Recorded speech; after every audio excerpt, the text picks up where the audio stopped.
You're listening to the Otasso Outdoors Podcast.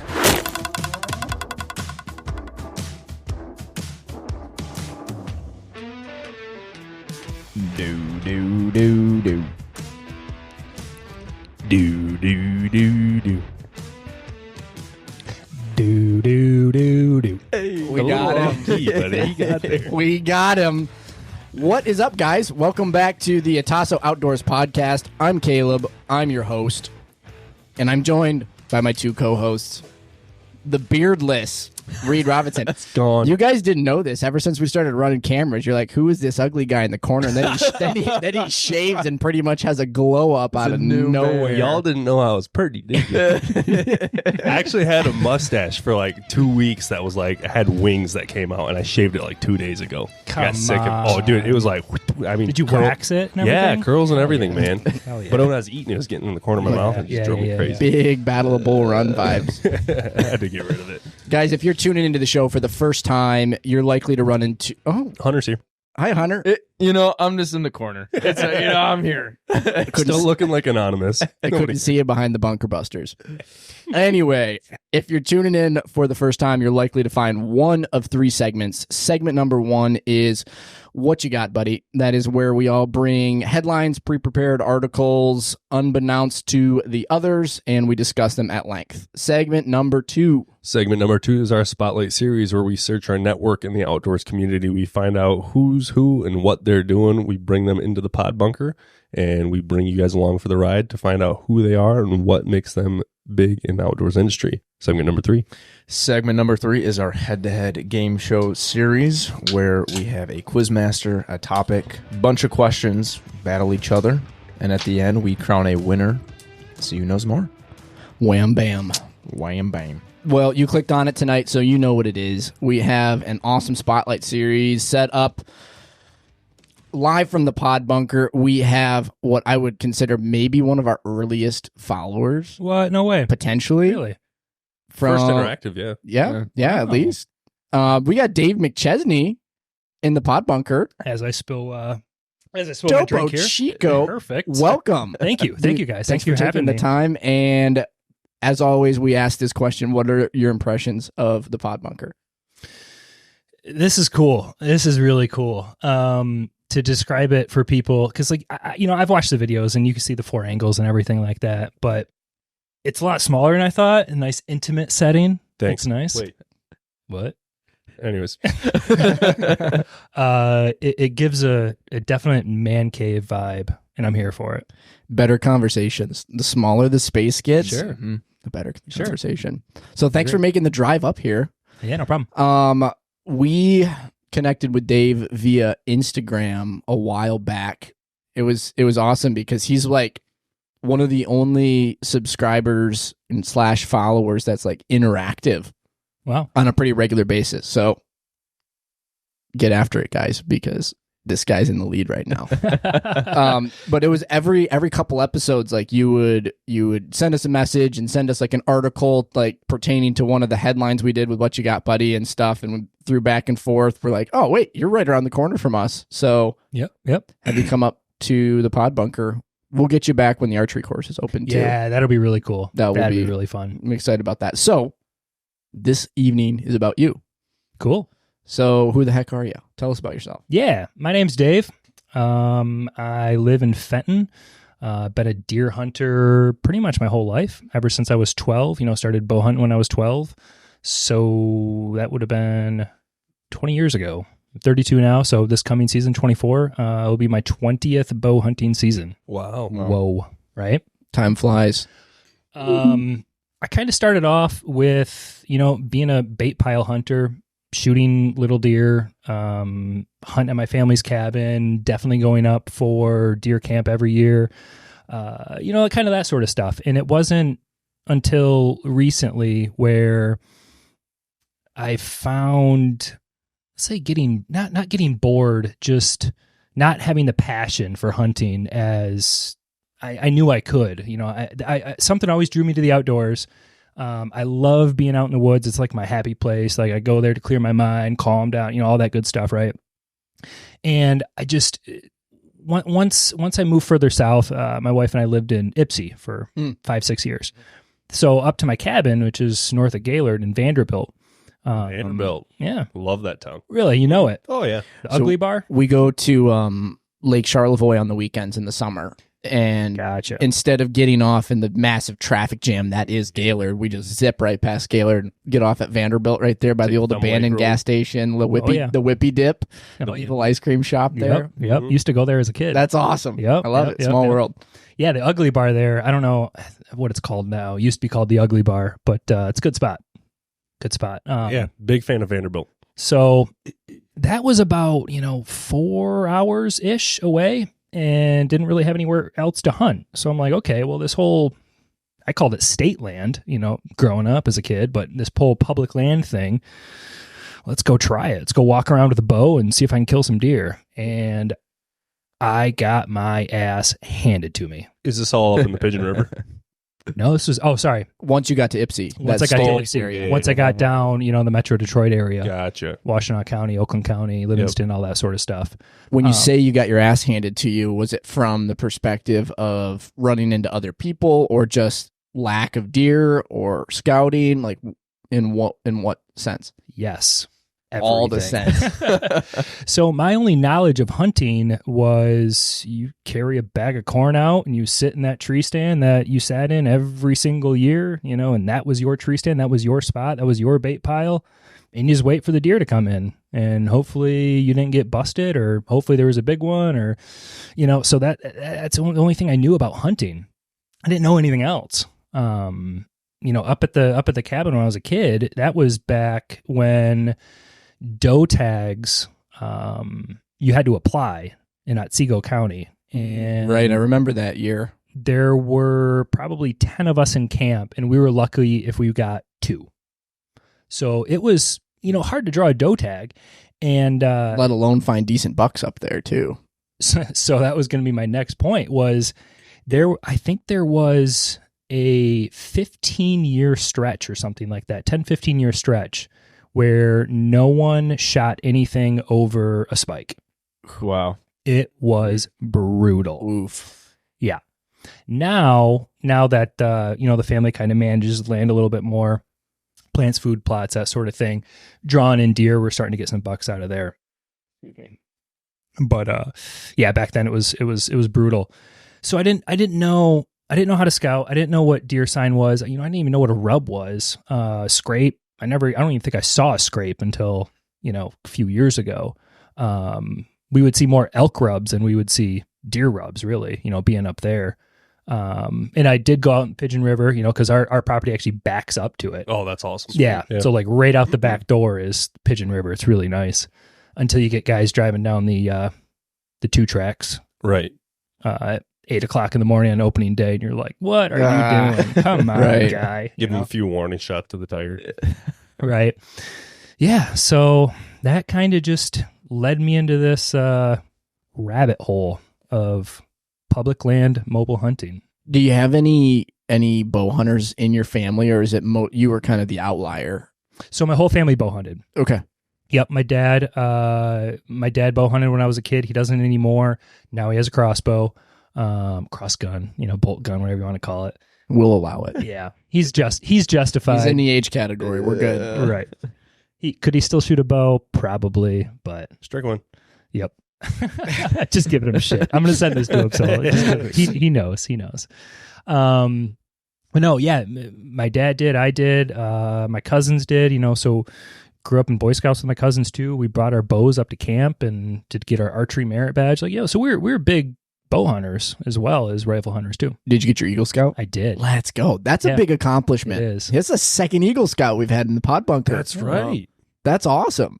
They're few and far between. You don't run into too many guys that actually went all the way through. Yeah, it's tough. That's cool. To make it even cooler, my dad was my scoutmaster. He's also an Eagle Scout. His dad was his scoutmaster, was an Eagle Scout, but that patrilineage follows it down. Very cool. So are you still carrying on that legacy or not? Like, are you scoutmaster? I am not. I don't have any kids yet. So will I get involved? Probably, but yeah. Is it weird to be a scoutmaster if you don't have any kids? Yep. That would be.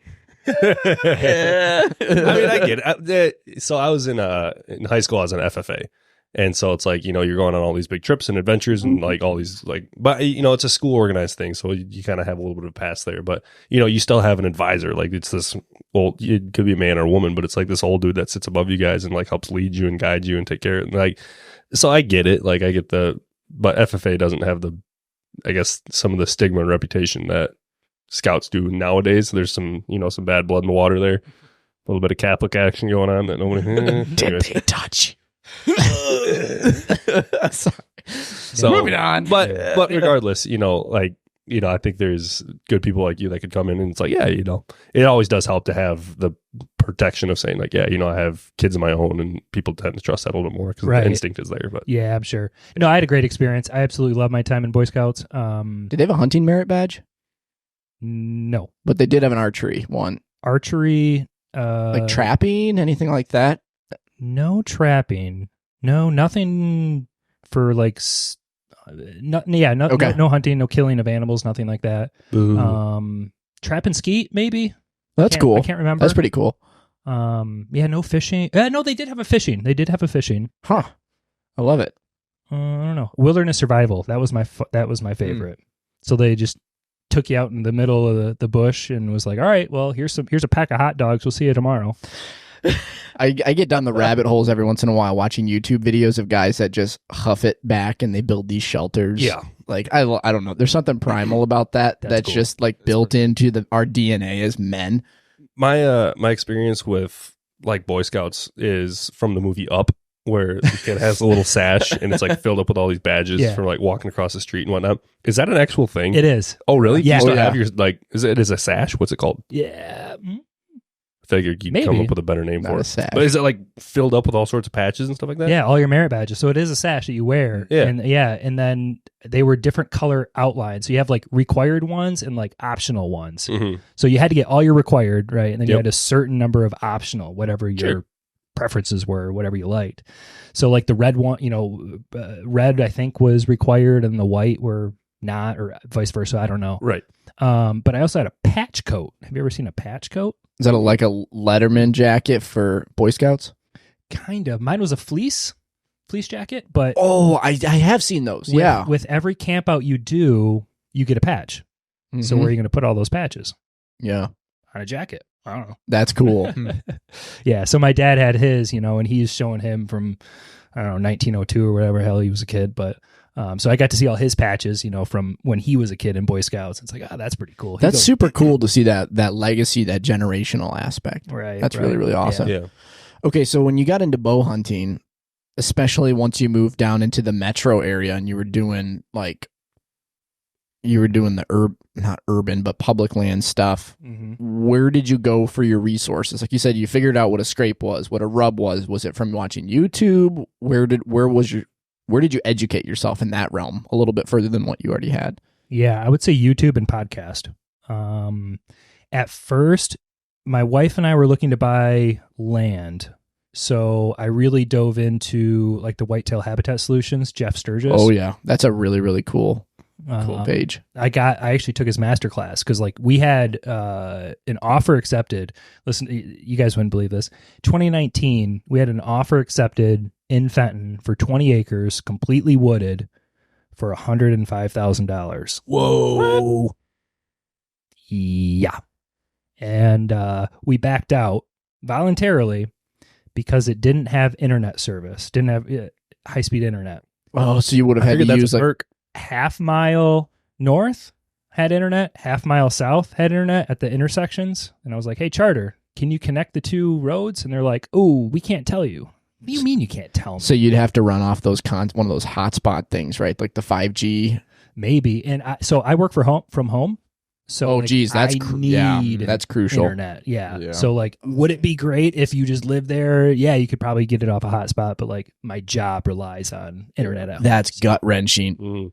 Yeah, and then the world shut down and land prices tripled overnight. So, and now that 20 acres is $280,000 at least. Probably. That hurts. Yep, that's unfortunate. Yeah, so I was really big into that habitat management, private land, build your build your land for whitetails. That was my goal, to walk out my back door into the stand, and that's where I hunted. Once my wife and I shifted away from looking for land to looking for a house, that's when I started shifting my focus to, other public land hunters, channels, that sort of stuff. And, everyone knows the Drurys or Don Higgins or anything like that. And I would watch those and I'm like, this is unrelatable. Like nothing that they do, I'm going to do. Yeah. Well, it's because they're able to manage it because they've got hundreds and hundreds of acres. Exactly. You can't even do that with 50. No. Yeah. Actually, do you listen to Don Higgins at all? Not a ton, no. Oh man, his stuff is actually really cool because it is his that he like owns and manages, but he'll put stuff on 5 acres that is absolutely killer, and he grows monster deer on it. That's cool. But then it goes back to what we talk about. You're only as good as your neighbors are, right? Right. Yeah. And that's where I think the urban aspect, like if you're finding a good urban spot where you've got a little 4-acre chunk or a little 5-acre chunk where the likeliness of having another hunter within half a mile of you is slim. Right. I think that just kind of like here, honestly. Correct. If you similar to that. You'd really benefit like from. I'll have to listen to his stuff. It's really, really good. That's Andy cool. Briggs turned me on to him. Yeah, he's a good guy. Anyways. Continue. Yeah. So I started, searching non-private land, all public land channels, and came across this term mobile hunting. Wow, what's this? You can change trees? Like that was completely new concept to me. I didn't even know that you could do that. My definition of mobile hunting was walking under the Pigeon River, finding a tree and sitting down, and I wasn't based off sign. It was how far can I see so I can, in this field to shoot a deer. Right. So I started following a couple guys, bought a climber because that was the only thing that I knew was mobile, was a climber, right? And my dad was like, "Oh, I used to fall out of those all the time." So sketchy. Awesome. I used to fall out of it. That's the best way to say that. Well, you see videos, those guys get halfway up the tree and all of us, or they're in the middle of their hunt and all of a sudden the bottom falls out. Right. Oh, dude. And you're just like hanging by your armpits. Well, you got to tie a rope between your top and your bottom because if it falls, it'll catch and you can kind of shimmy your way down and work your way back up. But so the they're old spooky, though. Summit climber. I actually just sold it last week to a guy at my boat. You and 300 other people on Facebook Marketplace selling their climbers. Dude, I put it up there for like $100, and I only had half a season use, but it just sat in the garage, so it wasn't too bad. But a buddy at the Bowman's Club bought it from me. So that was this was in 2020, and I finally realized, like, oh, if you see a deer trail and some tracks, like, why not sit in a tree that could shoot it? Like, that makes sense to me. So I got permission to hunt with a buddy that was hunting a church camp in Brighton, and this was November 14th, 2020. And I know that date specifically because I heard some rustling coming, saw a doe jump over the trail, and a buck was hot on her. And just a week or two, whatever it was, I learned what a tending grunt was. I had a grunt too. Let's try that. I didn't know any better. And sure enough, he turns around and comes in straight towards me. I'm like, what? This works? You've got to be kidding me. He came in. And of course, 10 yards away, stopped, his head poked out from the tree, vitals covered by the tree. Classic story, right? So I'm at full draw, waiting. I lean back, try to sneak an arrow through, hit the tree. My arrow snaps, didn't even touch the deer. He takes off, of course.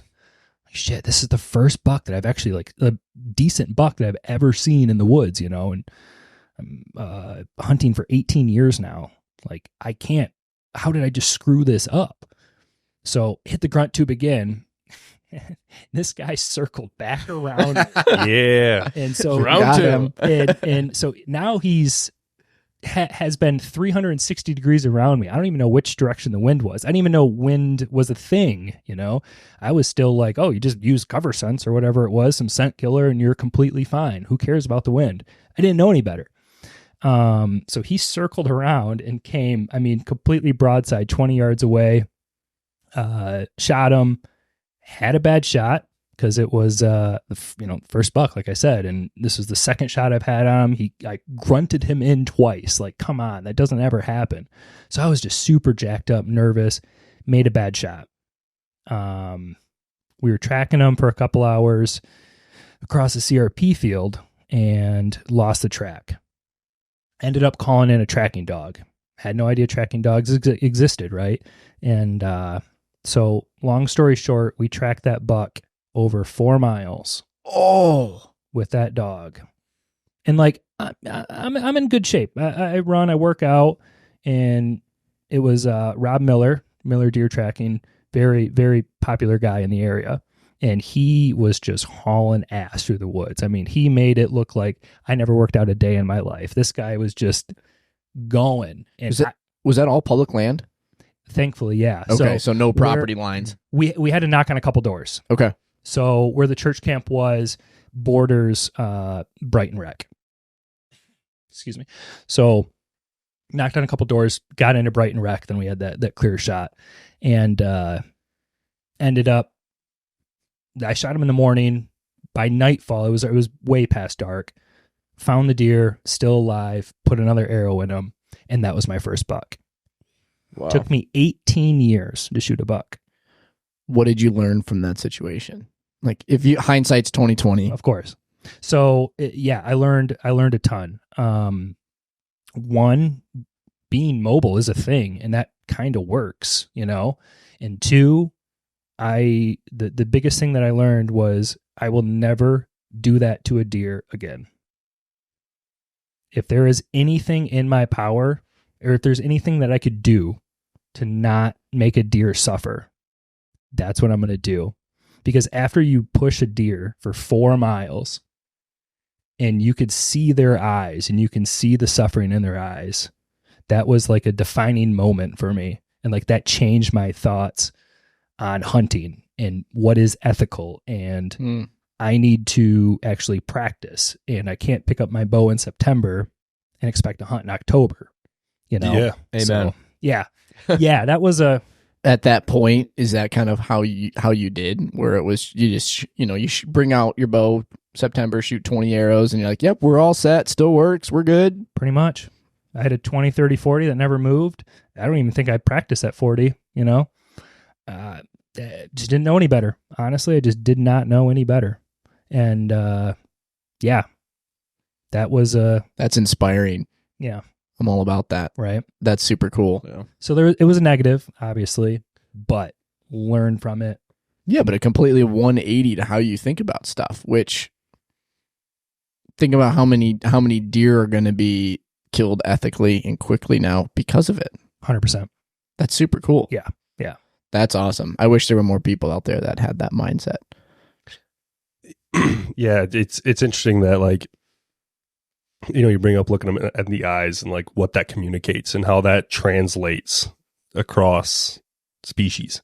And we talk a lot about, like, on the podcast here, like, doesn't really matter when you're looking at a fish. Like, it's easy to kill a fish because, well, like, they don't have eyelids, they don't have a way to express it. But it's like you see that deer in the eye, and like all of a sudden you're like, oh yeah, I know what we're doing here. It's like, crap, that sucks. And yeah, it's cool because so many people just look past it like, oh yeah, the thing suffered and whatever, but like, we got my deer, check out this. And it's like, no, that you're cheapening, and you are, I don't want to use the word, but it's like, you're molesting this beautiful thing that we have, or just like you're devaluing it. You're devaluing. Yeah. And it's like, hey, this once again is a life. The first thing you should do when you walk up to a deer that you just shot is say thank you. 100%. Because you recognize the life that you just took, and it's like all of the effort, all the time that we put into this is to make sure that is the most painless and quickest and simplest process that deer has ever experienced. We're just done and over with. Yep. And when you screw it up, they communicate that to you, whether they bellow at you or whether they're looking at you just with that, like, that exhausted look on their face, or there's panic in their eye. You can walk up to a deer and, like, you can tell how they died based on how their eyes look. Like, I would go as far to say that there is a difference in the eyes between a deer that was shot with a rifle versus shot with a bow when you walk up on them. I believe that. Because, like, if you do a good shot with a bow, like, usually a calm look in the eye, But if you get a wicked shot with a gun, or if you shoot them with a gun, there's that panic and shock. And the adrenaline's rushing. You walk up, their eyes are wide. Well, that's what Cam Haynes always says is, bow hunting, they die from hemorrhage. Mm-hmm. And gun hunting, they die from shock. Because you've got, not only do you have this explosion, but you've got this bullet that's absolutely pulverizing shoulder bones and just wreaking havoc. Where, like, when was the last time you were chopping onions or whatnot in the kitchen and accidentally, or even with like a pocket knife? Like the other day, I was reaching in my pocket and my blade was somehow like slightly open. And I just and I pulled out and was like, oh! And, like that. Like, it takes you a while to realize it. I mean, how many videos have you seen of deer that get shot and they bound off like 3 or 4 leaps and then they stop? Oh man, I've been watching and they those just crazy. look and they look around and they don't know what's wrong, and then their blood pressure drops and they tip over. Like, that, to me, that is the ultimate ethical way to kill a deer. Elk videos are the coolest for that. Have you guys ever seen the one that's the frontal? The frontal. Dude. You know what I'm talking about? Yeah. It's like a, maybe 15, 16-year-old kid. It's just pouring. Yeah, just whack. And he's just standing there and he makes the, as he goes down, falls backwards, just blood spewing everywhere. It is the coolest shot to show. I mean, like, it's kind of a brutal shot to show people, but if you want to communicate to non-hunters how ethical and painless, right? How ethical a bow and arrow is, shooting an elk in the chest and you just, like, it doesn't even know it's hit and it's just pouring blood out like crazy, like unaware of what's happening. Right. One of the best communicative videos I've ever seen. Pretty sweet. I don't even know how to. Can we link that? I don't know how. Jamie? Yeah. We don't have Jamie yet, but we need a bigger pod bunker to have a Jamie. Or maybe just have him sit outside on a chair on a walkie-talkie. Oh, that's funny. There's another one, actually. I'll have to dig it out. It's on the Hunting Beast channel, and it was Rick that shot it. And he zoomed in as the deer was running away, and you could just see, I mean, it was like a garden hose with every step. It's crazy. Those are the nice ones where it's just a red carpet and the track job is short. Yep. Yeah. Yep. So outside of deer, what other game do you hunt? Nothing. Okay, so right now it's just deer. Just whitetails. Do you have a goal? Like, is there a species where in the back of your mind you're just itching and you want to do it? Kind of. So my goal really is, my first goal is Pope and Young, Public Land, Michigan, Oakland County. That's a big goal. Second goal would be a booner, Public Land, Oakland County. That one's going to be tough, obviously. Yep. Those are my 2 main goals. Beyond that would be out of state whitetail. Beyond that, elk. Beyond that, my ultimate dream hunt would be caribou migration. Ooh. Hunt. Oh yeah. Yeah, that would be cool. That's cool. Have you ever given thought to like urban hunting in the metro area, like small suburban parcels, kind of like Seek One does? So I do have a permission piece in the Ypsi area that is, they have 10 acres, but the majority of it's swamps. So really it's only 3-4 acres that's walkable. And yeah, you could see their house, the landowner's house, the neighbor. So I've never hunted like sub-acre parcels, but I've definitely hunted. You should try it. It is a riot when you're sitting there and over your left shoulder there's a guy raking his leaves, and over the right shoulder there's someone walking their dog. Right. Yeah. But if you study Onyx and Hunt Wise enough in these maps, there are some big deer in suburban areas. Oh yeah. Because no one hunts them. They're not pressured. They're eating hostas, and it's nuts. Absolutely nuts. And if you can study the maps hard enough, you can find them. And all it takes is a couple door knocks of just, hey, can I put a stand up in that maple tree in your backyard on your 3/4 of an acre? Right. Just in a travel corridor. So that was kind of my first, I found Seek One, obviously. This is, kind of rewinding it back when we're in Ypsi. And I knocked on a ton of doors because that's what I wanted to do.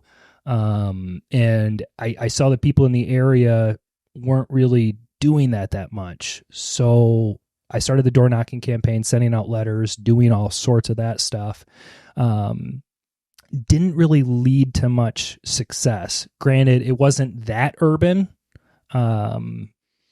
where you're in backyards. It's kind of like, what you guys have here. Yeah, where it's like suburbs almost, like suburb / Yeah. rural. I wouldn't even call it rural, but suburban. Rural suburbia Yeah. ish, whatever that means. But yeah. But I just, I didn't really have very much success there. Just a lot of no's, or a lot of people kind of were really opposed to it. Like, what kind of feedback were you getting? A little bit of both. A little bit of I don't know what my neighbors will think. That's a big one. Mhm. Yeah. And I'm like, I got permission from your neighbor, so they're fine with it. I would lie to them, but didn't turn the table in my favor. The neighbors don't know if they can't see you. Exactly. You get the right camo, you're golden. Yeah. I did. So like I said, I did pick up that one piece and got the permission there, but shifted my focus from the door knocking to scouting big pieces of public. And that's kind of where I found my happy place. I didn't enjoy the door knocking process. I enjoy going out and searching for the sign and finding the sign. I feel like there is something like relieving and enjoyable about walking a 300 or 400 acre public parcel where like, I'm not going to step on anybody's toes. I don't have to worry about property lines. I pay taxes, so I'm able to access this property. Because I get the same thing. Like we back up down here to like a 200 acre land preserve, and I'll go walk it just with no problem, because it's just, hey, this is public land, right? So that is cool that you've settled into that niche. Yeah. Yep. Yeah. It's about what you enjoy, what you can sustain, what you wake up excited to do, kind of that sort of thing. And that's what I found. Now, with public land, are you more of a morning or afternoon guy? Evenings for sure. Just not a morning person, or not a 4 a.m. kind of guy or a 5 a.m. kind of guy? I can be, and that's usually saved for the rut, the morning hunts. But I can kind of leave work a little early, easier than I can start later. So that kind of plays into it too. Yeah.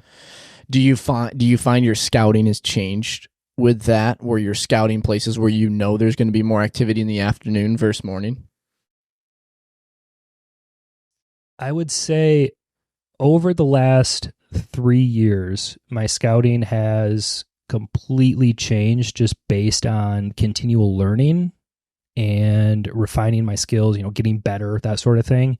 It's not so much time of day. It's more so just figuring out patterns. And those patterns happen to be easier to capitalize for evening movements versus morning movements. Interesting. But I do have some, like I was just out a couple weeks ago, and I found a spot, and there's one tree that's huntable for this buck's bed, and it's 25 yards from the bed. It's right there. And trying to sneak up there while he is bedded there, impossible. That's where the morning hunt comes in. That's where the morning hunt getting comes up there and set before he comes back. Yep, exactly. So looking at that terrain and saying, okay, there is an open grass field to the north. So if he is walking south into his bed, it's going to be a southern wind of some sort, so he can scent check that bed before he gets there.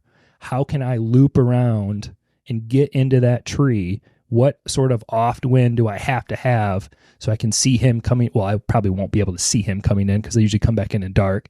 But as he's walking in, not be noticeable, and then be in that tree completely still, completely silent, wait for him to kind of get up in the morning, something like that, to eat or whatever, and be able to take that shot.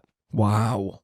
See, this is the kind of stuff I talk about quite a bit that's exciting. Like, it's like a chess game, and it's figuring out the right move, when to make the move to get after the deer. Right. And that's it's a lot more work, and some people just don't have the time to do it, unfortunately. But when you do, it's so much more rewarding when you get your hands on that deer and that all of those hours of scouting digitally, scouting in person, finding the beds, finding the rubs, just all pays off. I think it's tenfold rewarding. Yeah, absolutely. But so to kind of go back after that 2020 season is where I really dove into becoming an archery nerd. Like I just everything about archery fascinated me. I was still shooting the bow that I got when I was 14 years old. Like I shot the same bow for 16 years. Granted, I was pulling 70 pounds, so like it was not a kid's bow. It was one of those like 30 to 70 pound bows, something like that. But not anything modern by any stretch of the imagination. So I went online. I was really following Dudley and School of Knock and everything to really learn how to shoot. That was really huge to me because it was like obviously I missed a broadside shot. Like that was my fault. What can I do to get better? Did the School of Knock and was like, okay, well he makes bows. Well, partners with PSC to make bows. Mm-hmm. So NTN looks like a great bow. Never picked up a flagship bow in my life. Never went to an archery shop. Never nothing. Went on Archery Talk or whatever it was and bought a used bow, used NTN. Nice. Guy shipped it to me. Bought Dudley's sight and rest off his website. Threw that on. And just started shooting it. And I was like, oh my God, like night and day difference. It really is. Whoa. It's like going from a 94 Cavalier to a ZR1 or something like that. Right. Yeah. I just couldn't believe it. Like, this is what a modern bow is. Holy cow. I think it's like even like the last 5 years, the technology it's same thing with golf equipment. It's just even anything that's 10 years older or even 5 years older is so the technology advancement in just the last 5 years is insane. And that can translate to anything, not just bows. It's just the access we have to engineering, design work, testing, product, all of that stuff is just insane. Absolutely. So that's kind of when I found the Ranch Fairy thing too, so big heavy arrow guy. Started into that, fixed blade broadheads, shooting every single day. Did my first TAC event in 2021, which was nice. Did you awesome. Shoot? When did you shoot? So what days? I don't even remember then. I do know we must have seen you. We just didn't know each other. Probably, yeah. Probably. I was up there. So I did Boyne, and then I've done the 2 at Crystal. Dang, every year. That's awesome. Yeah, so I've done 3 in a row. And I actually did the one in Pennsylvania. No way. My previous job, it was kind of like a territory sales manager type thing. And my boss like, here, you have your expense account, run your territory how you want. One of my customers was a big bow hunter. Nice. Hey, let's go. In Pittsburgh. And I was like, hey, this event sounds pretty freaking sweet. Corporate loopholes. We're all about that. So I expensed his ticket, my ticket, went out there and shot it. Very next weekend, drove up to Boyne to shoot Michigan. And I was like, whoa. All right, unpopular question. Yeah. Did you enjoy Boyne more than Crystal? From like from a layout standpoint. 100%. Boyne is so much better. You actually get 25 targets per course, not 20. Yep. Yeah. Come on. You heard it, Tack. Back to Boyne. I'm convinced Boyne gave him the boot.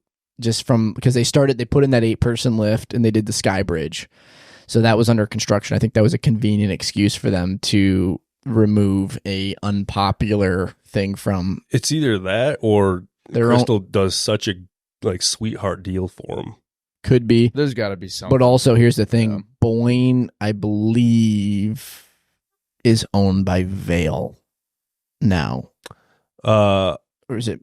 No, Boyne owns Big Sky. Yes, Boyne. Okay, maybe it could be just the corporate Boyne conglomerate itself. Boyne owns some heavy hitters. Correct. So maybe it's that corporate conglomerate that's like, yeah. Well, does TAC still happen out at Big Sky?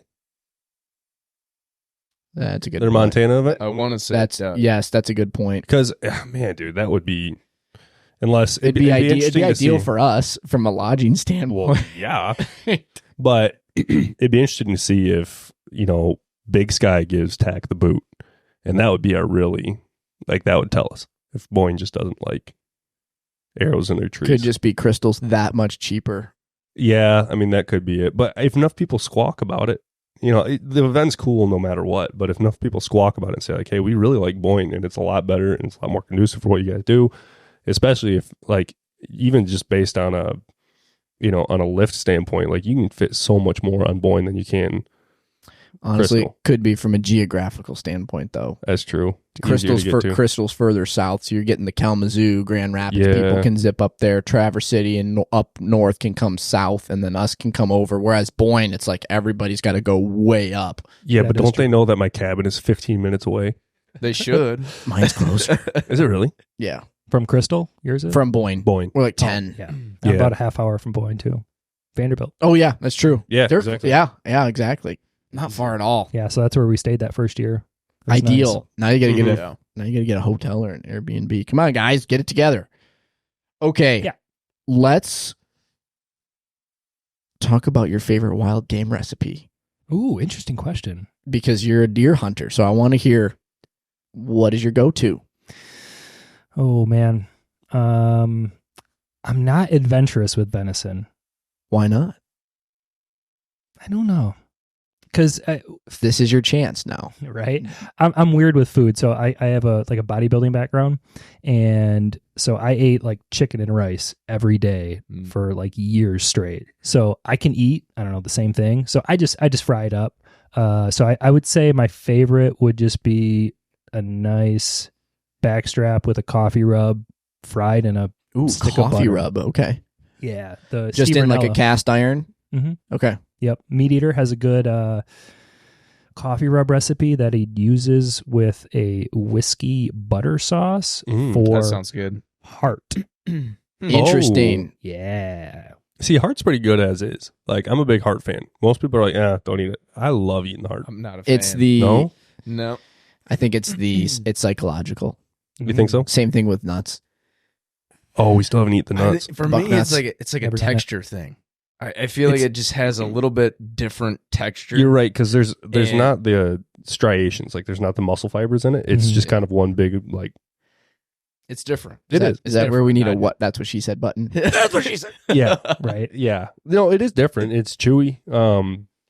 I still think it tastes good. Yeah. Tastes like good venison. You sit there. I almost every time will always sit there and like flay it up and roll it in butter and flour and then saute it in butter. Oh, Delicious. killer. With a little bit of like maybe lemon pepper on it.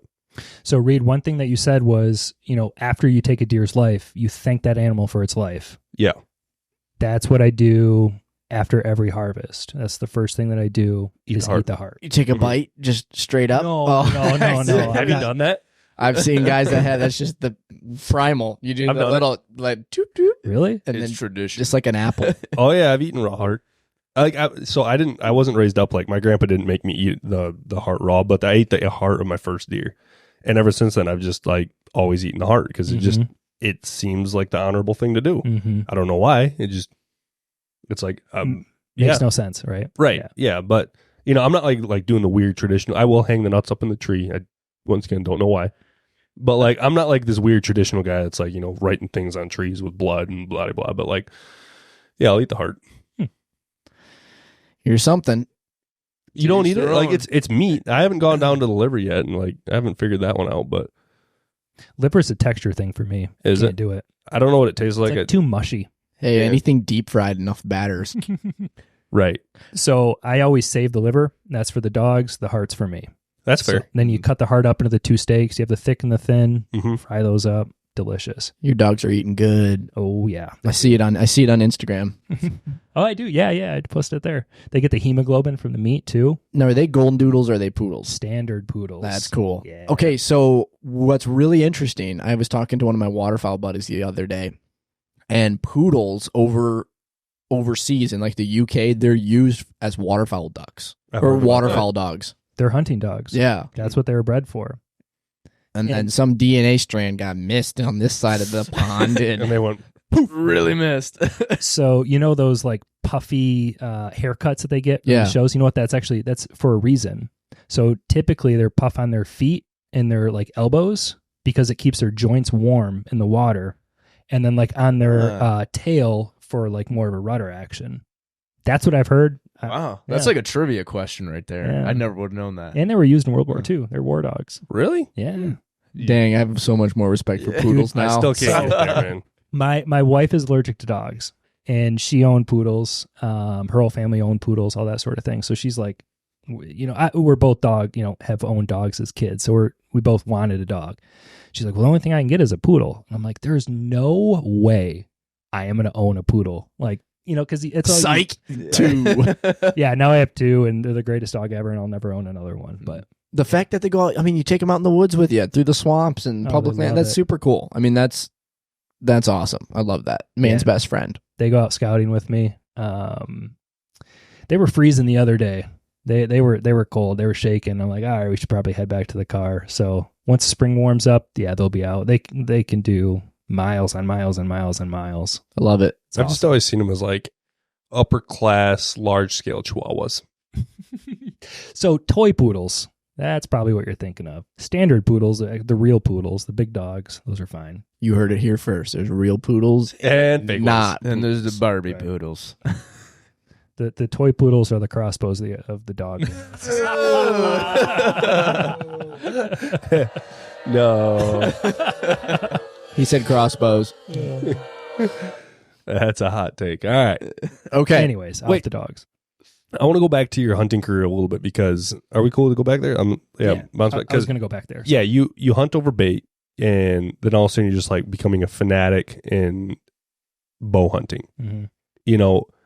What was it like shifting out of that mindset where you were raised up with the traditional value of like a FUD hunter into a what we would consider like a fanatical bow hunter? How did you get out of the mindset of that? Great question. I don't know how to answer that besides... Or like if you could go back and tell yourself before, like we asked that question a lot, like if you could go back and tell a young Dave McChesney something. You stole my question. That's okay. We'll run it. Well, you didn't give me a card.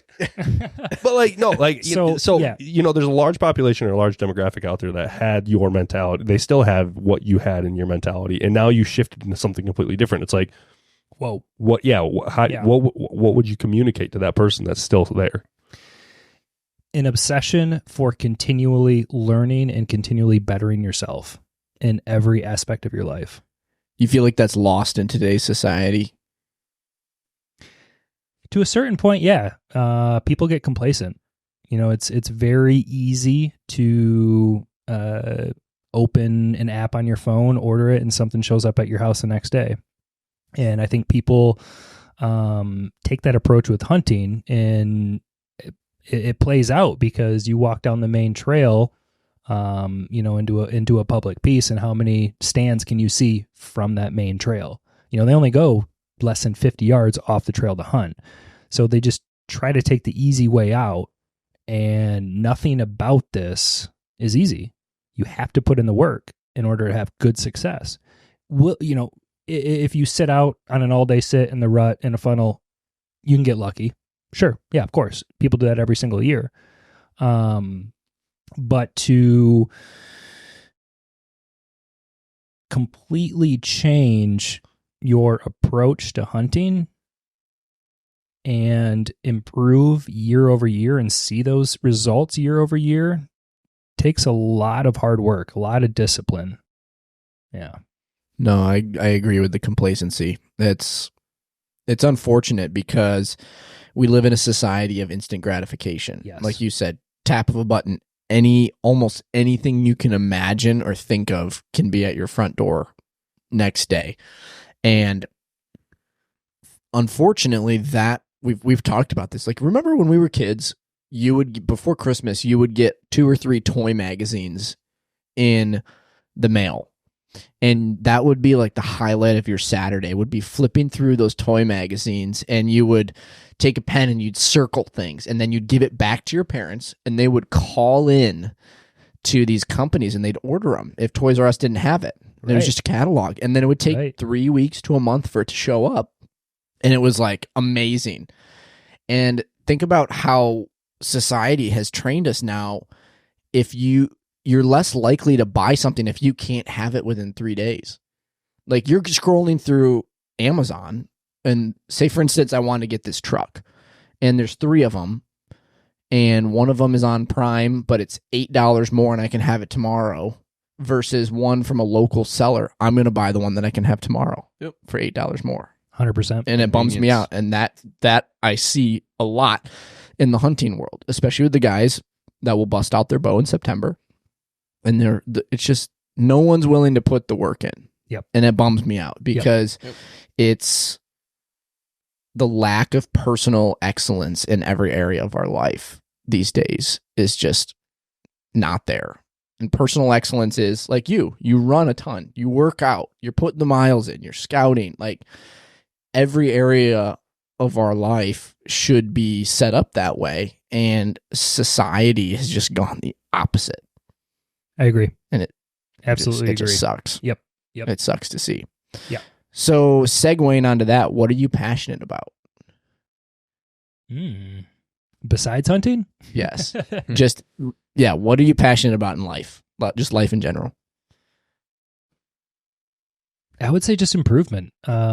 Improving aspects, every aspect that I possibly can. So if it is, fitness, working out, running, there's that. I'm going to do that every single day. If it's, I'm in a bad way mentally or something like that, like, okay, what do I need to do to fix this? Do I need to go out in the woods? Do I need to go to therapy? Do I need to do cold showers, cold plunges? Like, that's great to get you out of a funk. Do I need to be super disciplined with my diet, my workout? Like, what do I have to do to fix this problem? How do I improve? That's my approach kind of to everything in life, work as well. How do I move up that quote unquote corporate ladder? What would you communicate to somebody who wants to get better at self-improvement but doesn't know how? What are some specific key steps that you think would be beneficial? Do something every single day that you don't like. Ooh, I like that. Yep. Yeah, so that's mine huge. is cold shower in the morning. I hate it. Ugh. Absolutely hate it. I was just thinking about that this morning. I honestly think cold plunges are easier than cold Me showers. too. I You have to agree. step Showers into are a the cold worst. shower. Oh No, don't step in. Oh, walk Don't in. step in. I'll walk it. No, like walk in, turn it on. So I transition. So I'll take a normal shower first and then switch to cold, finish cold. Is there a Okay. health benefit for that, or is it just easier? Same thing. So is it same health benefits? Easier to do for sure. Like so go- much easier. See, Yeah. So I used to do them like a couple of years ago, Yeah. like for an entire summer. All I did was cold showers, and it sucked every time.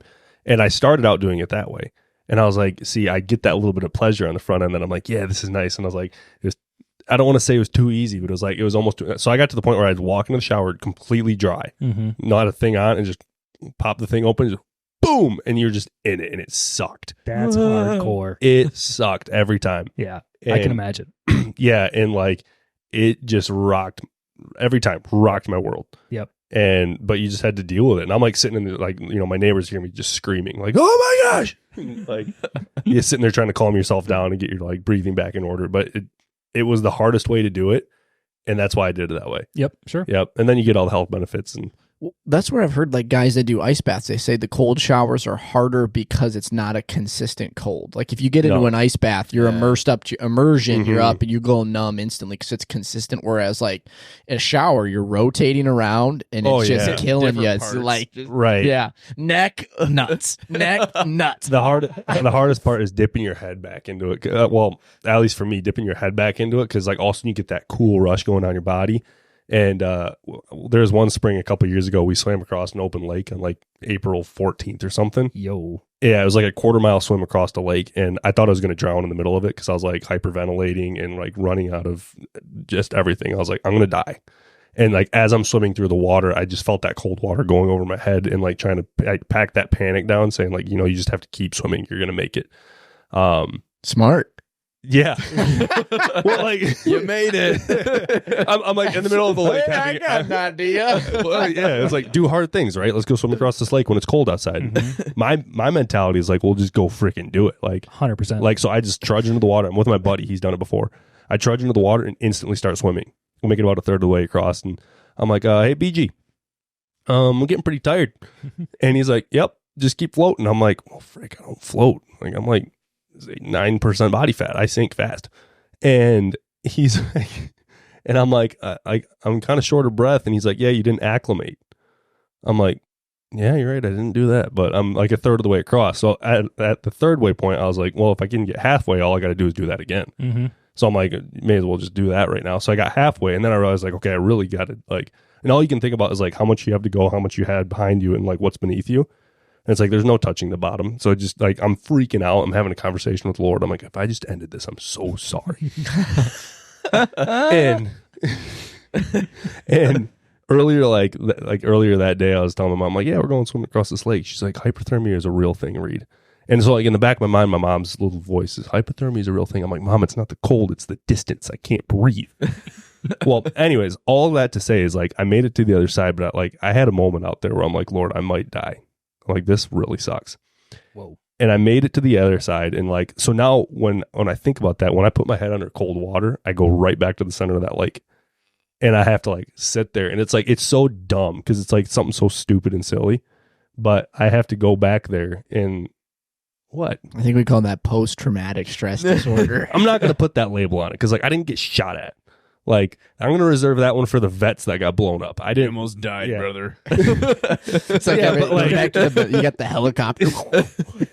No, it's yeah, I got stuff in the back. But, whoa, hello. But anyways, like, so when I get in the cold shower now, dude, like I force my head to go underneath the cold water and it just goes over with it. And I just like have that moment of like, I'm going to win. Yeah. And it, like, I hate it every time. Yep. Still don't like it. But it's great. Yeah. It's absolutely great. Yep. Yeah, I'm a dive in head first type as Mhm. well. So anything I do, I do it. Yeah. You don't half-ass it. Use your whole ass. Oh yeah. Yeah. Always use your whole ass. Double cheek. All right. It's time for our favorite segment of the show. If I can play the drop. I like the new drop. Gear. Did you know this was coming? I did not. No. Oh, the gear talk? Oh, gear talk. Yeah, big gear guys here. Absolutely. I'm here for it. And I've got a gut feeling you're a gear guy. 100%. Okay. Yeah, I So- see the stickers on its water bottle. I know where we're going. We talked about your bow a little bit already. So let's break down the bow and then we'll dive further into gear talk. So tell me about the bow. Again, what are you running for? Rest, sight, release, arrows, all the above. Absolutely. So I'll start with my 2021 setup. That was some acrobatics. 2021, 2022.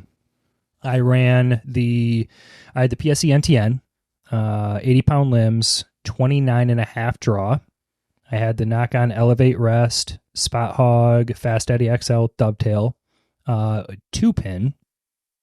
The vertical stack, right? Green and orange. Yep. Great That's choice. what we run. Great choice. That's a great. Fantastic. It's bulletproof sight. The knock to it release, of course, because I was a Dudley fanboy. That's the back tension, right? No, that's the thumb button. That's okay. The silverback is the back tension, Got which I happened to also buy because he convinced me to, and I never used it. I actually just sold it. He is a marketing genius. Knock on wood, I don't have any problems with target panic, so I was fine there. But yeah, so I ran. That was my setup. I had a 12-inch front bar and an 8-inch back bar. What were you running for those? Wick sticks. Yeah. I've heard of And I them. had 2 ounces up front, 3 ounces in the back. Yeah, 12-inch, 8-inch. Yep. And I realized that was way too big.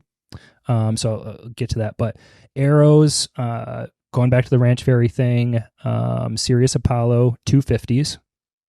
They were cut 27 3/4.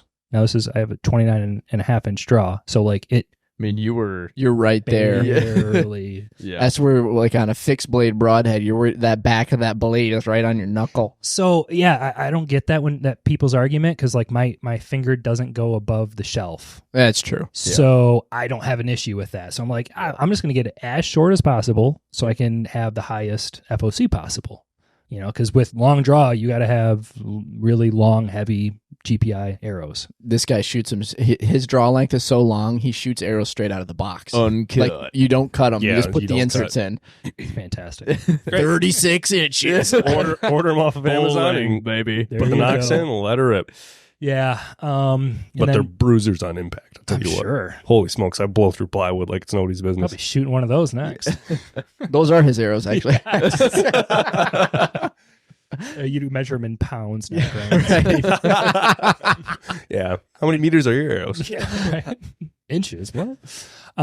So for broadheads, I was running Day 6 Evo XL 200 grains. So the two blades with bleeders.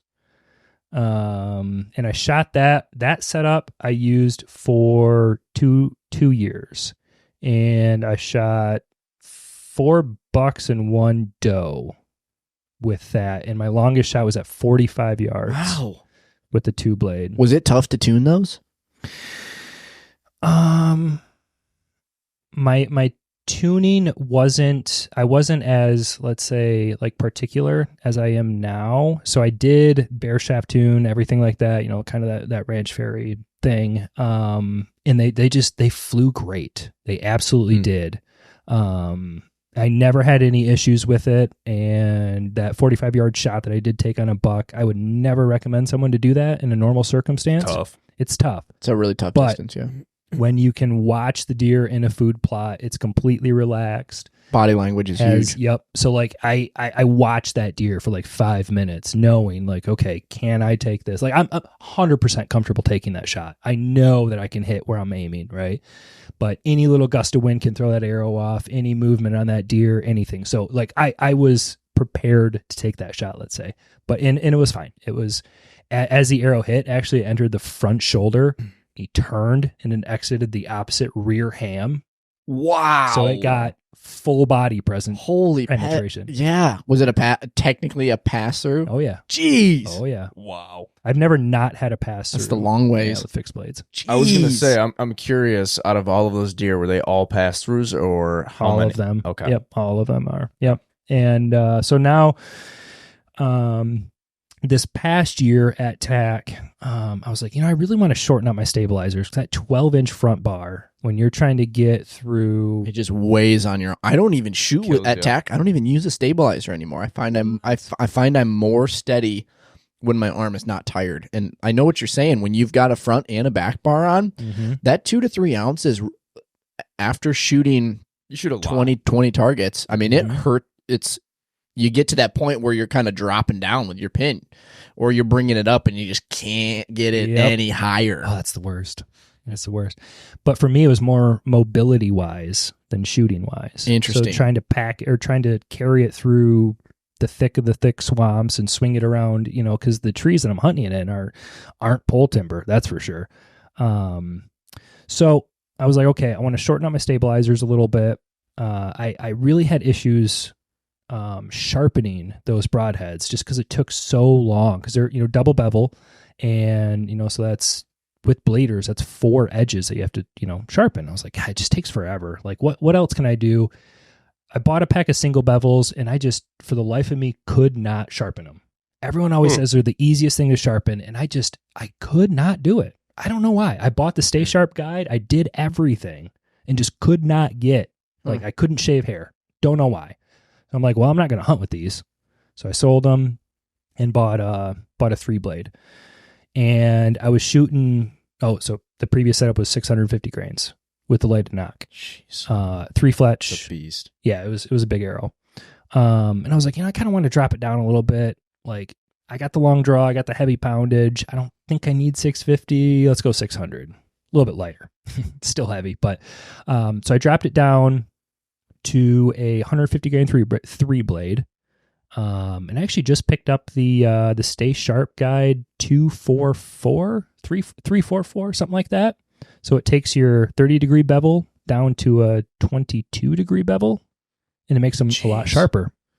Fun fact. So that's pretty cool if you shoot a 3-blade. Shout out Innovative Outdoorsman. I want to know how many people are listening to this show that just glazed over with that, like the math of the bevels and the FOCs, and just like, this is the level of archery nerd that is Dave McChesney, and I love it. That's freaking awesome. So when I say I'm a head first, like I dive in head first, like cannonballs only, man. You're seeing. There's no wading in the kiddie pool. It's deep end, man. I'm all about it. It starts with warm showers, so I don't believe it.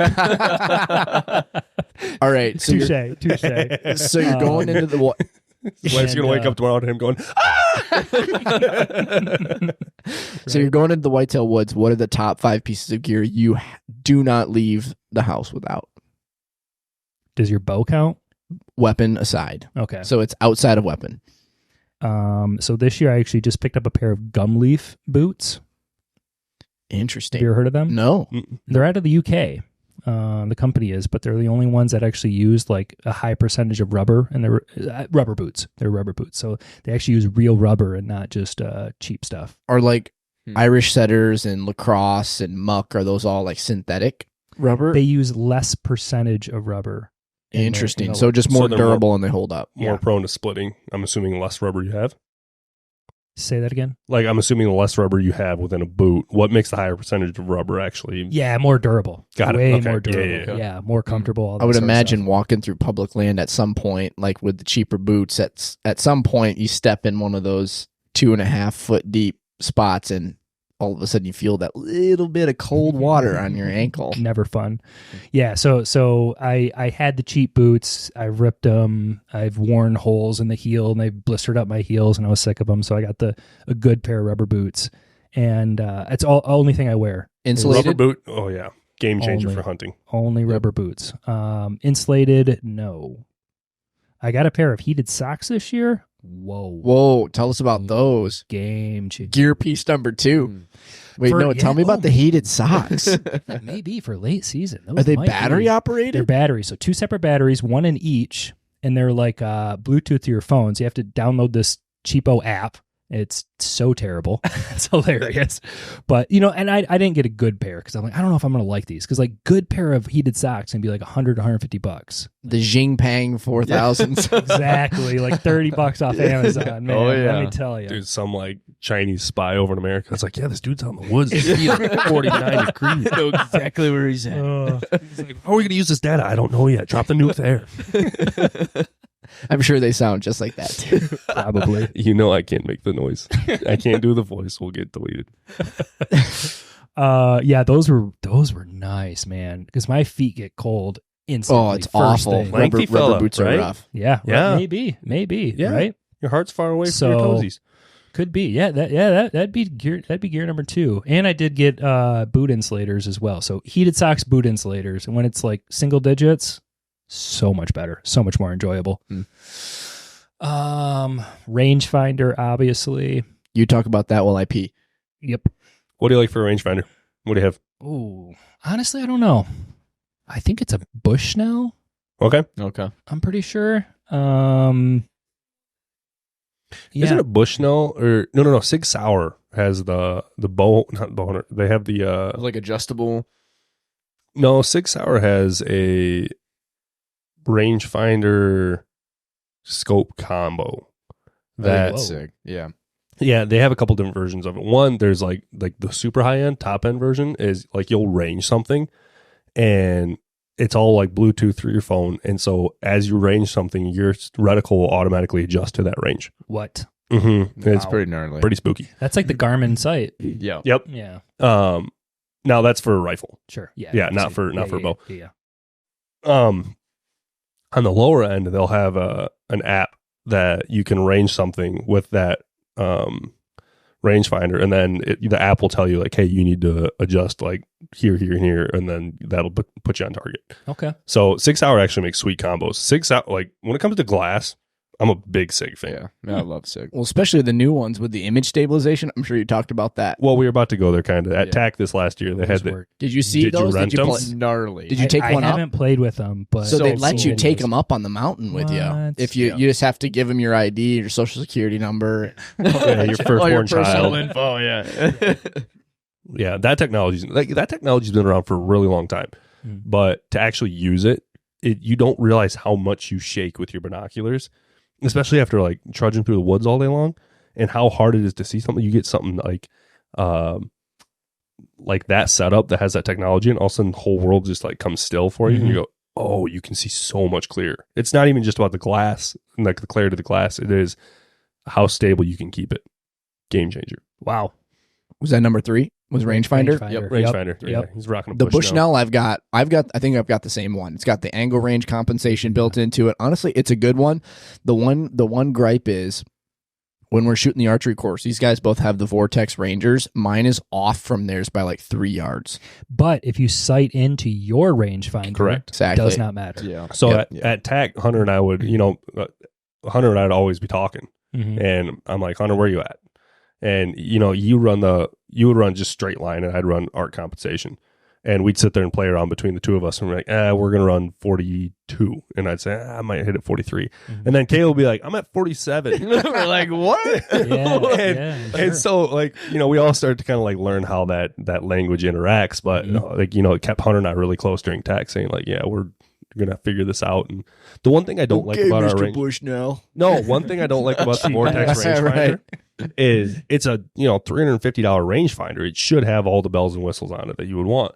What I like about yours is it will go down to decimals. I don't get decimals on mine. Wait, you guys don't get like 46 I get point. Yeah, you get point? Yeah, I get point. Must be just a setting. Yeah, because ours is like 45.3. When you get that cut. So okay, that's what the arc compensation does. Is you get rid of the points, and it'll drop down to. It'll tell you. No. It'll tell you. It always tells me points. I get points, and then I get degree compensation. Okay, I need to fiddle with mine. Yeah, but let's be honest. Does the point matter? My next point. I don't think it does. I just want the info. Fair enough. I just want to know. Yeah, fair enough. Honestly, it's more badass. Like, how far was your deer? My deer was 25.7. When it comes down to that, I think the most important thing is if you're going up or if you're going down. Yeah. Yep. 0.3. Give me a break. No. Like, it's not going to matter. But 0.7 is a big deal. 0.7, then you're getting to that 1 yard. I would assume range. it would round up at that point. Maybe I'm wrong. I don't know. I would round up in that case. Yeah. But all you engineers, drop in the comments. We should. There's somebody should figure that out and create like the ultimate rangefinder, not main brand. Like just some guy. We'll see. Sponsor us someday. Okay. Item number 4. Number 4. For me, would be saddle and sticks. Just be mobile. So I've been running a saddle since 2021. So this is my 3rd year. What brand? Tethered. Nice. Tethered sticks. Skeletors, Phantom. Nice. Yep. Did you try other saddles at the time, like Elevated or Cruiser? Nope. So you went straight to Tethered. Yep. Okay. Yep. Went to one of their teach and train events that was in J Sporting Goods in Clare. Yep. Let's go. So I just went up there and was like, oh, this is pretty comfortable, and just bought it. It worked great. This year I actually picked up an ESS, so the Eberhardt one, the dual panel. And nice. Dual panels are a lot more comfortable. So for those people who are saddle illiterate, explain dual panel versus single panel. Yeah.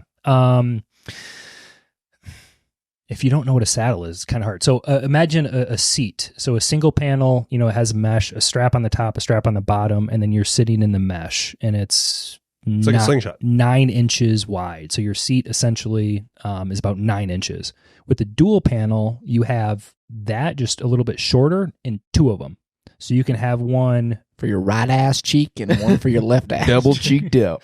Right.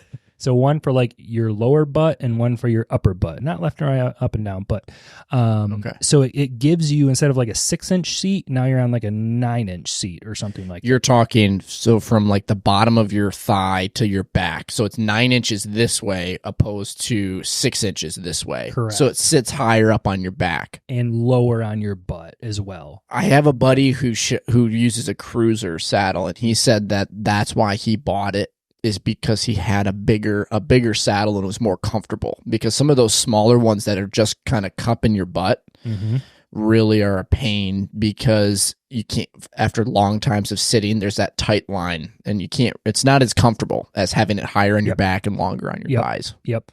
Yeah, absolutely. There's no question. Dual panels are much more comfortable, and you can put the panels together when you walk in, so it's actually a smaller like profile, strap it up around your waist, and you don't even know it's there when you're walking in. It's really nice. How many sticks are you running? 4 sticks. Okay. I got a 2-step 8er on the bottom. Okay. Yep. Just an AM steel one. How high can you get with that setup? Honestly, I don't even know. 15 to 20. I don't usually go to height. I go to cover. So I don't really pay attention to height too much. It's just about whatever the tree gives me. And most of the time I can't even get that high anyways. So, yeah. And this year I actually tried one sticking. That was an adventure. Didn't like it, sold it. I'm going to try to do something else next year, but there's guys we've talked about that have talked about, was it Aaron Olson that said he was messing around with one sticking? I don't think so. There was somebody we were talking to. stick? One sticking is instead of carrying 4 sticks with you, you do one. 4 sticks and a platform. Right. So it gets replaced with 1 stick, and it has the platform built in on top. So instead of a top step, you have a platform on top of the stick.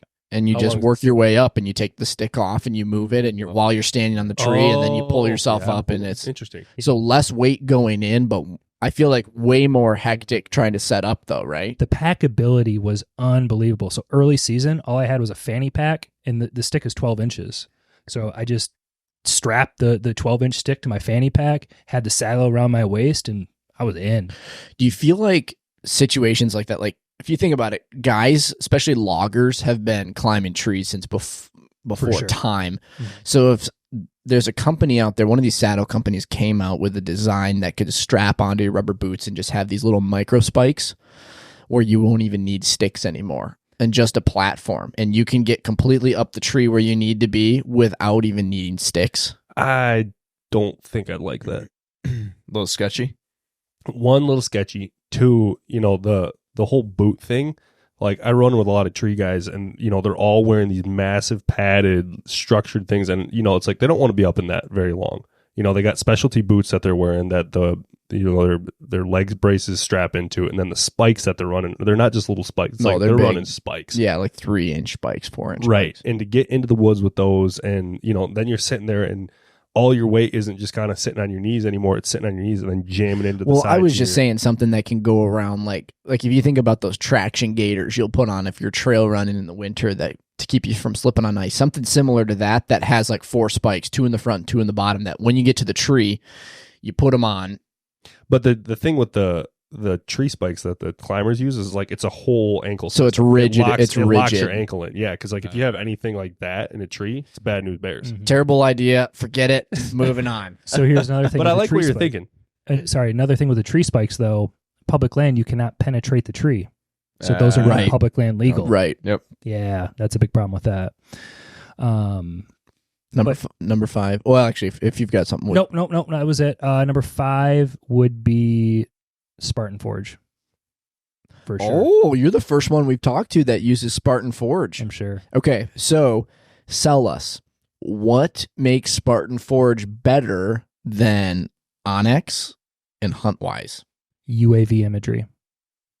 Hands down, no other app, and I will be on record, I'll tell this to anyone, no other app can compete. What's UAV? Dude. The resolution is insane. To be able to just get closer in from you mean satellite stuff like detail? Yes. This is better imaging. 100%. I mean, not fractionally better, 10, 100,000 times better. Like it is insane. What's the subscription look like? It's only like $40 a year. It's so much cheaper too. Maybe they just raise it. Maybe it's 50, but like you can find 30% off coupons. The only people I know of that, the only 2 people I know of that run it would be the Seek One guys use it. Yep. And then you're the first person I've met in person that actually uses it. Yeah, I've used Huntwise. I've never used Onyx, and Hunt Stand I had just for like property info.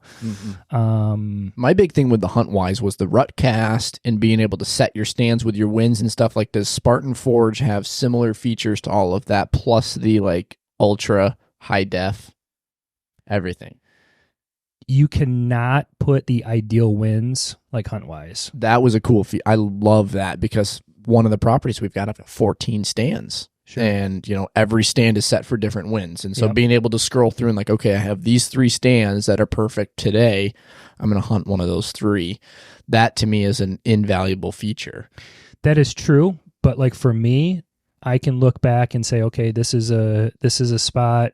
I'll click on the icon and go in there in my notes and say, west wind, whatever it is. And the one thing that I've been doing is recording all my hunts and scouting and everything like that. So I can go back on that and review the video. But if you don't have that, you can look at the terrain and, look at your tracks and the icons, the sign that you have put in there, hopefully if you pre-scouted it. So you should already know what wind direction you need to hunt that one spot. So knowing, like being able to set for wind, to me, it doesn't matter because I already know this spot has to be a west wind based on my pre-scouting. That's awesome. The rut cast, yeah, that was okay. They do have an AI prediction. So the creator of Spartan Forge, Bill, I believe is Bill Thompson, I think. I could be wrong. He was in like data analytics for the military, and he used his training there in deer collar survey data to do AI prediction models.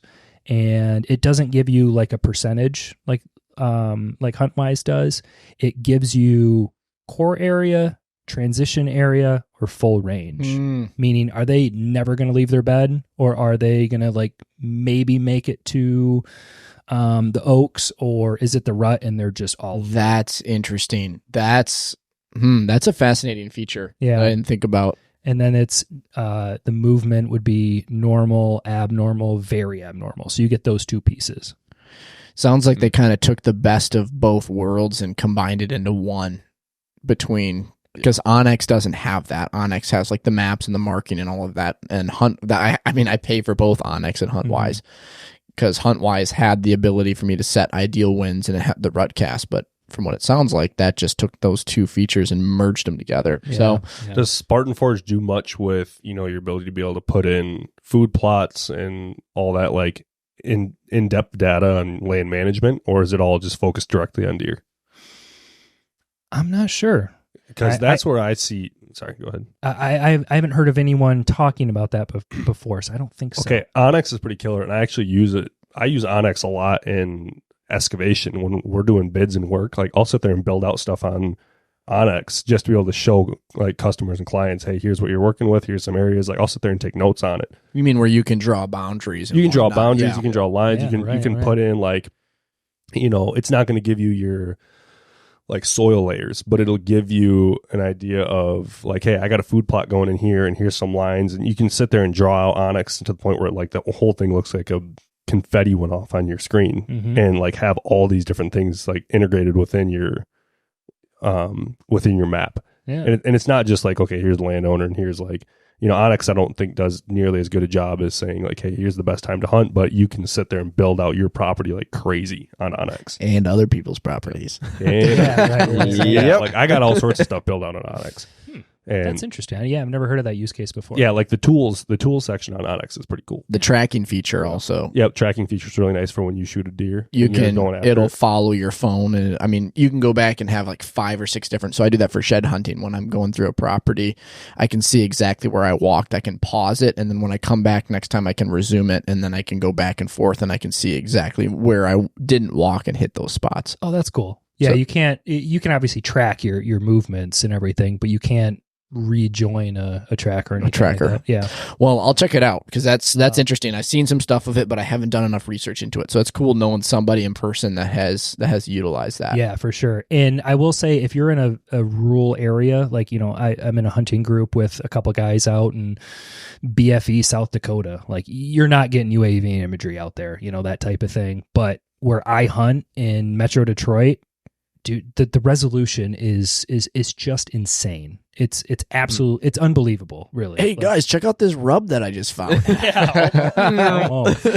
I think he says it's like 1 pixel is a centimeter of resolution or something. Good like night. That. It's nuts. It's nuts. And you get most of the spots that I hunt, you get a picture from March, June or July, and October. Oh wow! So you can Different look seasons back and say like, okay, this looks like it could be a buck bed.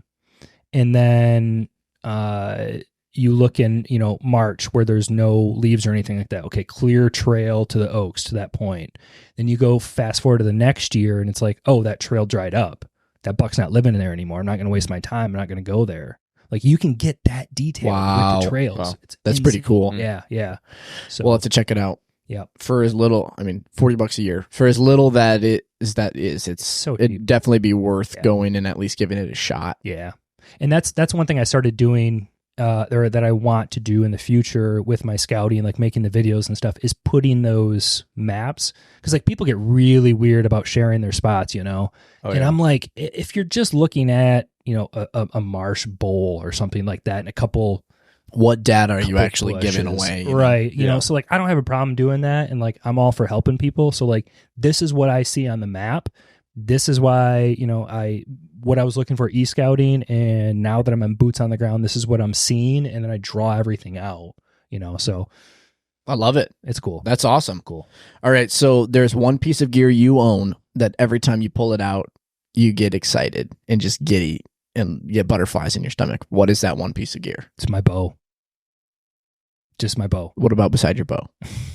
Oh boy. Because everybody is their bow. I know. So outside of your bow, what's that one piece of gear? It's like you pull it out and you look at it and you're like, this is such a useful tool. I can't believe I have this. This is awesome. That's an interesting question. You own it. Everybody owns it. You just got to find it. I would say my boots, because if I'm putting my boots on, I'm going out in the woods, and that's going to be a great day. There we go. Love it. I love it. That is freaking awesome. Yeah, definitely my boots. Okay, so before we go into our lightning round, I want to know what would be a word of encouragement that you would give somebody who is was in your position prior. I know we touched on this a bit, but they only have access to public land. Mm-hmm. They want to get into bow hunting. They love the mobile aspect and stuff. Where would be a good place for them to start? If they don't necessarily have a ton of money to go buy a $700 saddle or a $1,500 bow, how can they get started? What would your recommendation be to them?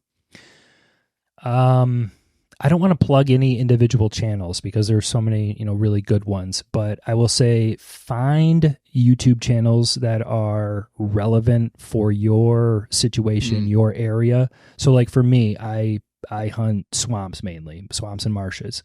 I'm not going to watch someone that hunts the big woods in Pennsylvania because it doesn't really apply to my situation, Can you learn things from them? Sure, yeah, of course. You can learn something from everyone. But find a channel that is very, very relevant and your specific, what you're seeing, the terrain, the style of hunting that you want to do, and follow those people.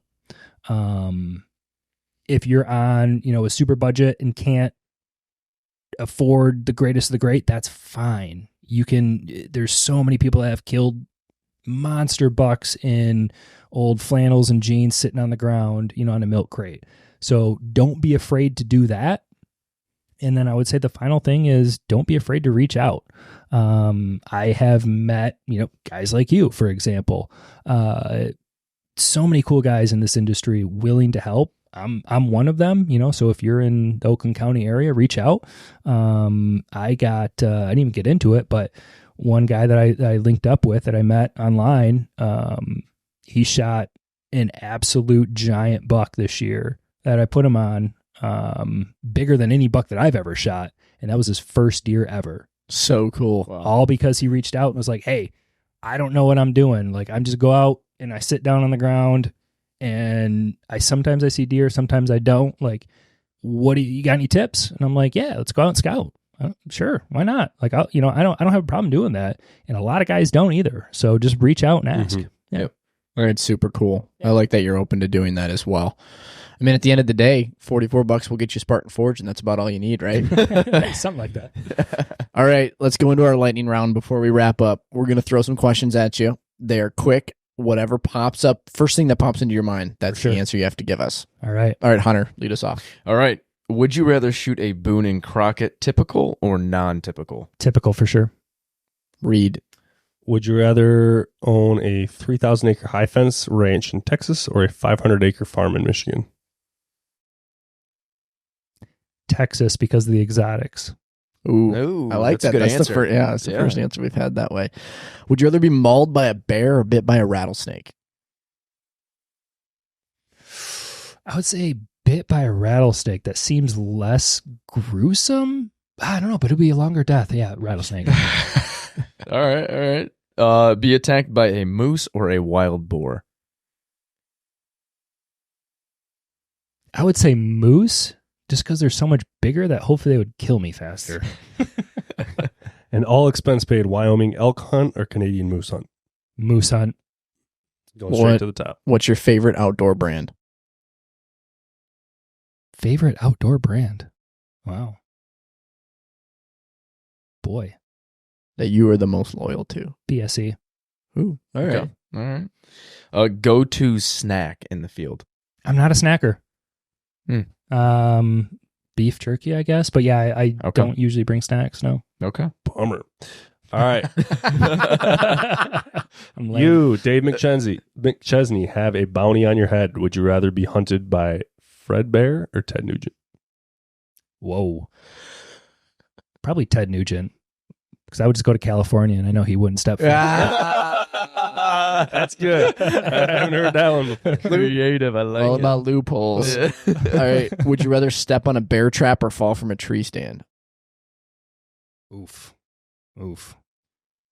Bear trap, because tree stand will probably kill you or could kill you. Oh, man. Ugh. Brutal. I'd rather just lose an ankle than break a back. True. All right. Last one. All right, this one you got to think about a little bit. Oh, boy. You have to kill a deer. Mm-hmm. All you have is jumper cables, vice grips, paracord, and a sand wedge. How do you do it? Jeez. Jumper cables, Vice grips, paracord, and a sand wedge. Wow. It's a life or death situation. Yeah. How do you do it? Ultimate MacGyver. Harness it. You know, one dream of mine, I know it's not realistic at all, but I would love to like fall out of a tree on a deer. So I'm assuming I'll scrap everything but the sand wedge and have a deer walk under me, and I'm up in a tree and I just go down and bam on the way down, and hopefully Love it. The power hammer. Yeah. That'll do it. Yeah. All right. All right. Final segment. It's called What the Fart. Oh boy. So that is yours. You open it up. The first fart that your eyes gaze upon is the Dave McChesney fart, and you get to read it for everybody and then sign your name by it in ink. Oh wow, I am one above someone else. The Matrix fart. A fart that hovers in the air and delivers a kick to the face of the person nearest to you. That's a good one. Fair enough. All right, put it in ink. That's the Dave McChesney fart. While you put it in ink, tell us where people can find you. Yeah, I actually just started an Instagram this year. I'm like anti-social media, but I wanted to put myself out there because to help people, help guys out that are local to me and stuff like that. So I am on Instagram. I know it's Barefoot Dave, but Barefoot Dave _. That's what it is. And then on YouTube, I made it the same. So What's the significance of that? I've always wondered. dude, I live life barefoot 100%. Like I shot tack barefoot Oh, that's next level. This guy is grounded. Wow. both days. Grounded. Oh yeah, I ran the Crim in Flint, 10 miles completely barefoot. I don't know. I just lived life barefoot. Do you ever have pain in your arches from Never. doing stuff like that? That's Never. crazy. Wow. Dude, my arches are nuts. They're Dude, so tall. shooting tack barefoot would be scary. I'm such a tenderfoot. I can't even begin to think Old about baby that. I foot. live life in boots. Right. That's cool. Yeah. That's super cool. I was wondering about that ever Right. since we started Ever following since you you. saw it. Mhm. Yep. All right, put it in ink. The Matrix fart. Guys, thanks so much for tuning in today. We appreciate you. As always, we grow organically. So if you learn something, share the show. Go check out Dave's YouTube channel and his Instagram. He's got some really cool stuff that he's been putting out. Atasso.outfitters is our Instagram. That's where our link tree is at that will take you to Apple Podcasts, Spotify, the website where our merch is at, our mission statement, all of that good stuff. We drop episodes every Tuesday, so make sure to hit that subscribe button and notification bell whenever we do. And these full videos are on YouTube for those of you who enjoy consuming your podcasts on a video format. Until next time, I'm Caleb. We'll see you later.